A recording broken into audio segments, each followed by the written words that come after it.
ना ठग के घर ही होता आज तक घर में ये होगा तो बा क्यों बा हो कौन है रे का बात बा आवा सब भीतर ठीक बा आवत तनी ए बाबू ए उठा अरे हटे हो उठा मत पहले उठो तब तो घर ही होगा हाय का बात बा बोलो ना पहले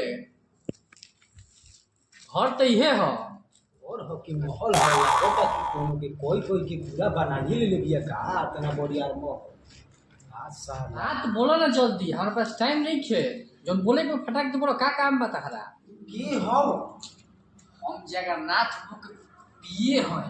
हमारा हमारा बात का बा ई बताओ हमारा पीए या सीए से मतलब नहीं है हाँ हमारा जगन्नाथ को से काम अच्छा जगन्नाथ को से हां हां माने तू बतिया हमरा के बतइबो तब नु पिए जाके जगन्नाथ को से कहीं हन कि फलाना आदमी बा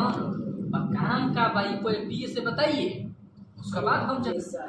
हाँ हम बहुत दूर से आइल बानी हाँ हमारा के जगन्नाथ को से भेंट करा हां भेंट काहे नहीं करबो काम बोलो ना का काम बा जनतनी हमरा एगो के करवावे के हां काम इहे करवावे के बा हां का नाम हो हरा उठा के करवावे के हरा उठा बोल करवावे के बा हां हतना काम खाती लगलो तू हतना ऐसी करे देखो काका ले ली हां लौंग ले ली ठीक बा नींबू ले ली ओकर बाद ई थी अछत ले ली अगरबत्ती राधा के तनी बात छै ठीक बा हतना सामान दे दी हो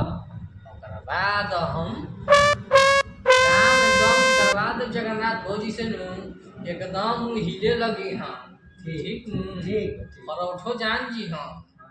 कौन जगन्नाथ भौजी कैसे कैले बाड़ी ना तो इहे करही के बा ठीक बा हम सामान लिया दे हम कनी की बारू लागी हाँ तनी बारवा लागी अच्छा बहुत टोला मोहल्ला में अति को देले हां तब कि ना छावर छूट जी बचवा ठीक नु बगड़ो न तू ना करब से ये बिनती बा ऐसन छाव नु कम जगन्नाथ भौजी से ऐसन छवा दे नु लगी हन एकदम तांडव करे ना तो हम सब सामान लिया के धर देले बनी खाली बरवे लिए ठीक बा जा लिया हो ओकर बाद करवा देते हैं काम ठीक बा टेंशन मत लो जा ठीक एकदम काम हो जाए जगन्नाथ भौजी के आश्रम में ठीक बा हम ठीक बा जा ए भाई है ना हां बोली उसको हो हुई हां जगन्नाथ भौजी के लागेला तो कहता ना